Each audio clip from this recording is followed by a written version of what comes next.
Bonjour à tous et bienvenue dans ce nouvel épisode du Rent to Repay. Voilà, j'espère que votre été se passe bien. Moi j'ai un peu froid, j'ai sorti la couverture parce qu'aujourd'hui on va faire des tests de couverture, coverage test en anglais. Allez, Rent to Repay, nouvel épisode, c'est parti. Et au lieu de parler des coverage tests, on va plutôt parler de la to-do list. Là où on s'était arrêté la dernière fois, on va aller voir comment ça a évolué. Voilà, c'est pas magnifique tout ça, tout a été barré.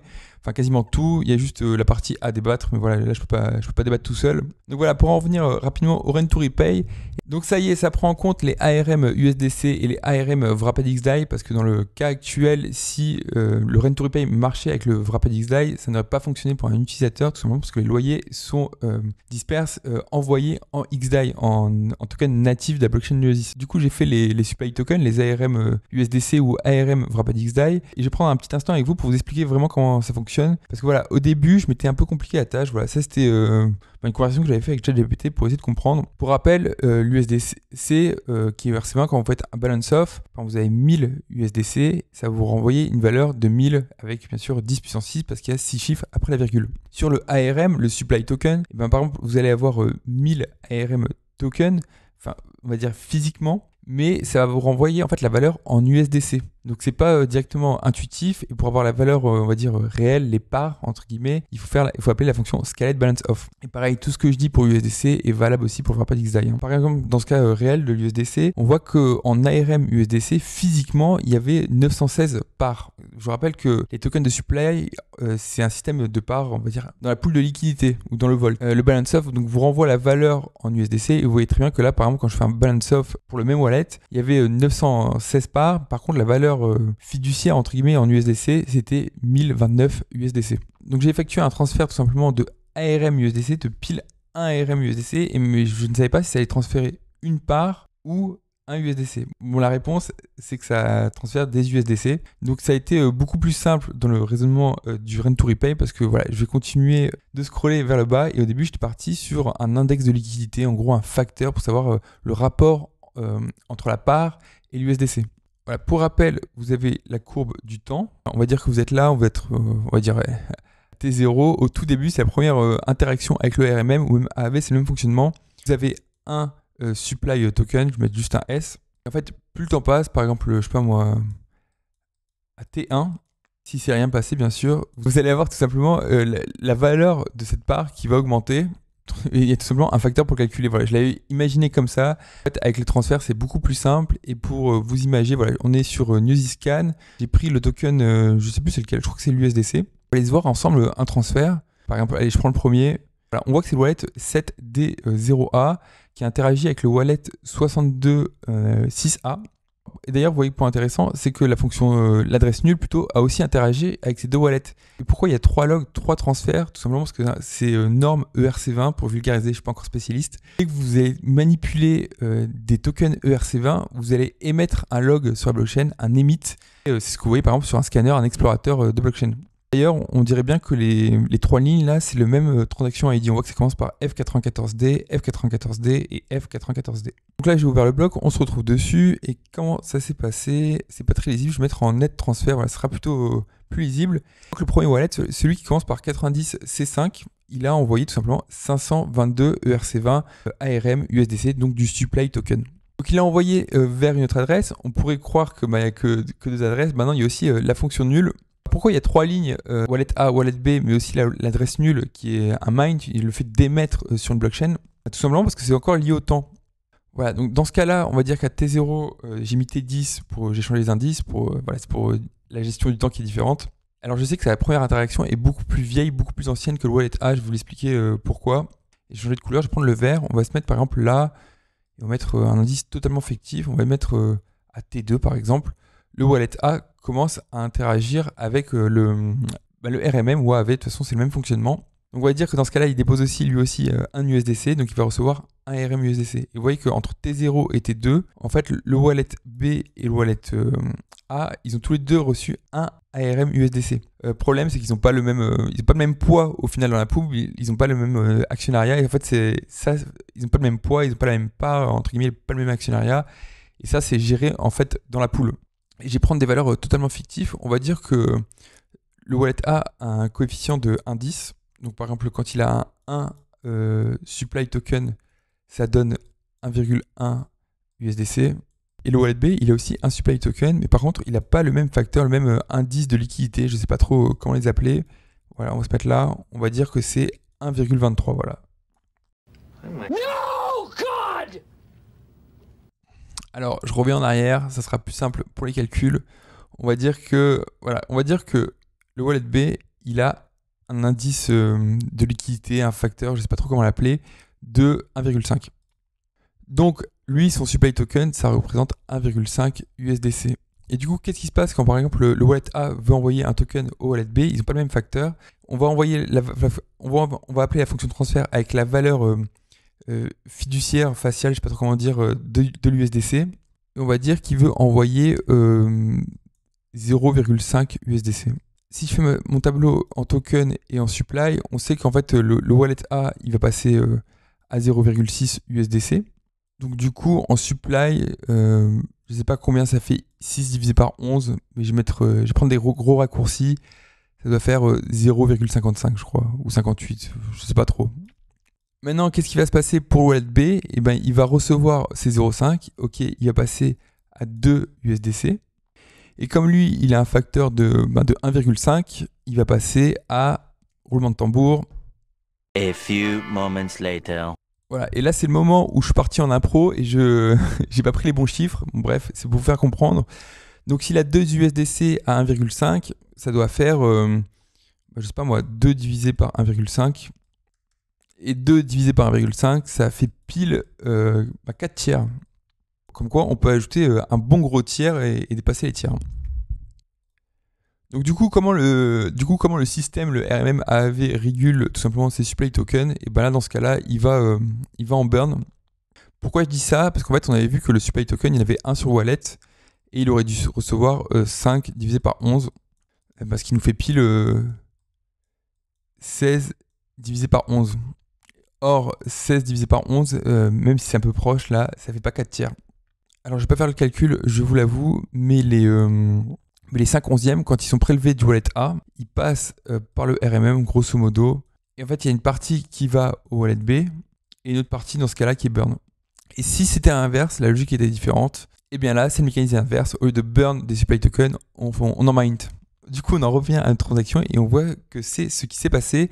En fait, on est parti de l'adresse nulle et on a envoyé des ARM USDC, donc des supply tokens. Donc en plus, je crois que je m'étais trompé. Donc là, vous avez les démonstrations. Voilà, c'est juste pour vous expliquer ça. Bon, c'est un peu technique, j'ai un peu mis du temps à le comprendre, mais une fois que c'est compris, ça va beaucoup plus vite. Du coup, au niveau du code, c'est assez léger, quoi. Au niveau du code, c'est en fait, on va voir si le token qu'on reçoit, ah oui, j'ai oublié de le dire, mais on peut appeler la fonction run to replace en tant que runner, en tant qu'exécuteur, pour un seul utilisateur, on va dire le mode mono, simple. Et après, il y a le mode multi, batch, où là, on peut envoyer un tableau, tout simplement, d'adresses, et ça les exécute en boucle. Tant que toutes les adresses sont valides. Voilà, je vous rappelle que sur la blockchain, c'est atomique. Donc quand une fonction s'exécute, c'est jusqu'au bout.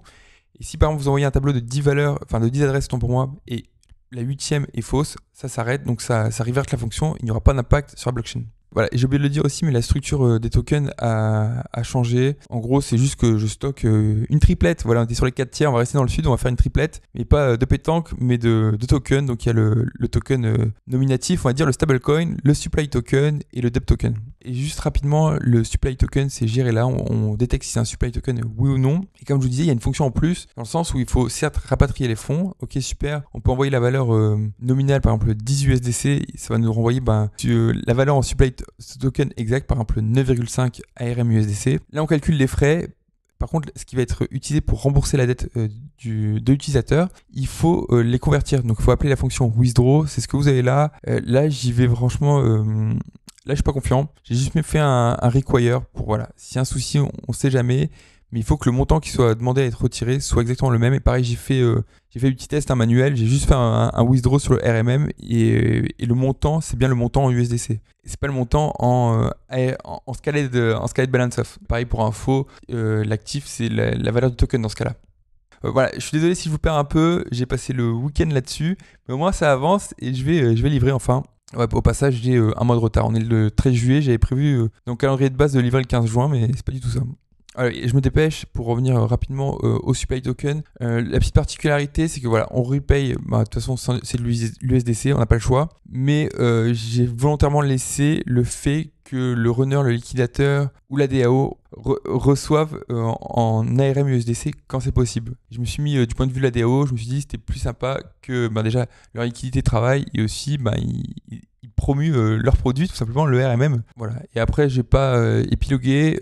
Batch Rent to Repay, c'est exactement la même chose. C'est une boucle for. Sauf que, point intéressant, c'est qu'en fait, les frais là sont envoyés une seule fois. On calcule tous les frais. Et pareil, j'ai oublié de le dire, mais quand vous appelez Rent to Repay, c'est pour un utilisateur, un token, par exemple l'USDC ou l'ARM USDC pour rembourser sa dette. C'est la façon dont l'utilisateur l'a configuré. Mais par contre, pour le token, il n'y a pas de tableau. Voilà, c'est comme ça, de toute façon, c'est juste pour faire un transfert final, c'était plus simple à gérer. Donc pour ceux qui voudront faire des bots, il faudra appeler par exemple que en USDC, que en RapidXDAI, que en supply token ARM USDC ou ARM RapidXDAI. Je l'ai pas dit, mais voilà pour les fonctions, je l'ai pas dit, mais ça y est, c'est enfin upgradable. Ça y est, le contrat aura une V1, peut-être qu'il aura une V2, il pourra évoluer. Alors, j'ai pas fait ça aussi non plus, mais c'était pour calculer les frais. On voulait le mettre en librairie extérieure, mais bon, on verra si c'est possible. Voilà, et maintenant on va passer au test de couverture, coverage test. Allez, on va aller voir le rapport, c'est plus simple. Et vous voyez qu'il n'y a que du vert, c'est magnifique. Alors, taux de couverture, je vais vous expliquer rapidement les lignes. Donc ça, c'est un rapport qui est généré automatiquement. J'écris mes tests, je les joue en un coup et ça me génère un rapport. Et je vais vous expliquer, le plus simple, c'est les lignes. C'est à chaque fois le nombre de fois où des lignes sont validées. Donc les lignes, tout simplement, voilà, vous écrivez du texte, vous écrivez une page de texte, vous faites un test. Et si toutes les lignes sont passées, c'est 100%, c'est génial. Et ce que vous avez là, donc je ne sais pas si c'est les lignes... sans les commentaires, oui, fort probable, mais je n'ai fait que 181 lignes, donc ce qui serait plutôt positif pour l'audit extérieur. Pour les fonctions, il y en a 38 en tout, elles ont toutes été testées. Et là, on va commencer à tomber sur les taux de couverture qui ne sont pas à 100%. J'en ai pas parlé aussi, mais c'est assez simple. Le contrat, c'est tout simplement le Rent to Repay, c'est ce qui m'intéresse le plus. Les interfaces et les mocks, voilà, c'est des choses que j'ai fait un peu à la mano. D'ailleurs, je vais vous montrer le mock du RMM, assez intéressant. Donc on arrive sur le Rent to Repay, vous avez les lignes, on peut le dérouler et on voit quand c'est testé ou pas, quand ça repasse plusieurs fois. Et normalement, il va y avoir du rouge, c'est les lignes où je ne suis pas passé, ou plutôt ça passe sur la ligne, mais on ne va pas dans la fonction dans la ligne. Typiquement cette ligne 751, je ne sais pas si vous voyez, je vais un peu zoomer. Voilà, typiquement celle-ci, ligne 151, c'est tout simplement quand on calcule les frais de la DAO. Bien sûr, c'est très libre, tout est paramétrable. Et par exemple, les frais que la DAO va récolter, les pourboires, les tips que va recevoir le runner sont aussi paramétrables. Alors déjà une protection pour ne pas dépasser les 100%, mais sait-on jamais, j'ai quand même fait une ligne. Si les frais totaux sont supérieurs au montant initial, c'est-à-dire la valeur qu'il fallait, c'est-à-dire la valeur du remboursement, et on fait un revert, on annule la fonction. Peut-être que c'est moi qui ai mis trop de protection, mais j'ai pas réussi à rentrer dedans. Donc voilà, ça fait partie de la première ligne qui n'a pas été testée, ou plutôt c'est ce revert. Mais après voilà, je me dis, c'est un revert, ça pose pas tant de soucis que ça. Ce que j'entends par là, c'est que si la condition du if est respectée, on va un revert, on annule, il n'y a pas d'impact sur on-chain plutôt. Voilà, par contre là, c'est le point négatif, c'est les branches, c'est les 69,74% de couverture, donc c'est au-dessus des 2/3. Et tout simplement, c'est quand on passe pas dans toutes les conditions. Alors ça, qu'est-ce que c'est ? C'est quand on passe pas dans toutes les conditions. Ouais, typiquement, ça c'est un statement qui est peut-être pas couvert à 100%. Vous voyez qu'il y a un ou. Alors en informatique, en logique, comment fonctionne un ou ? Les conditions, c'est soit vrai, soit faux. Donc vous faites une première condition A, si elle est vraie, ou condition B, si elle est vraie, on continue. Et le ou, en fait, c'est qu'importe, il faut qu'il y ait au moins une des conditions qui soit vraie pour que toute la condition soit vraie. Donc voilà, je les ai pas tous testés, peut-être que je pourrais améliorer en faisant des testeurs, mais bon, c'est à voir. Et voilà, donc ça c'est quand même le gros point noir. Voilà, c'était juste pour vous expliquer. Pareil, c'est encore un peu flou pour moi.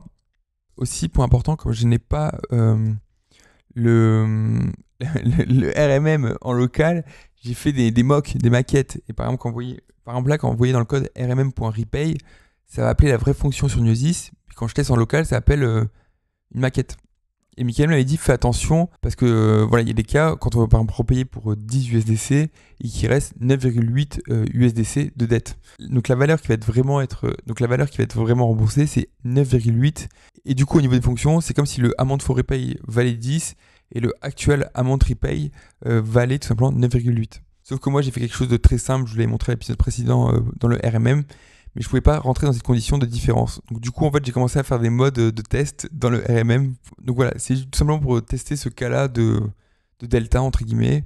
Parce que pareil, je n'ai pas de... On l'a vu avant, on a vu dans la première partie de la vidéo, j'ai parlé de ce facteur de liquidité, cet index de liquidité.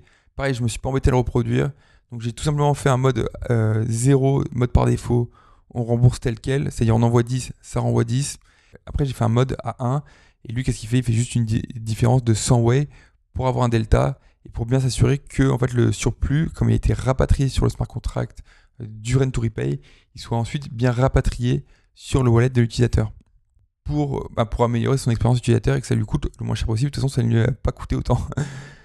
Et voilà, c'est juste un petit if, ainsi, si c'est mode 1, on soustrait en fait tout simplement 100 way. Et si on est en mode 0, il y a aussi le mode 2, mais je ne l'ai pas testé, c'est pas d'importance.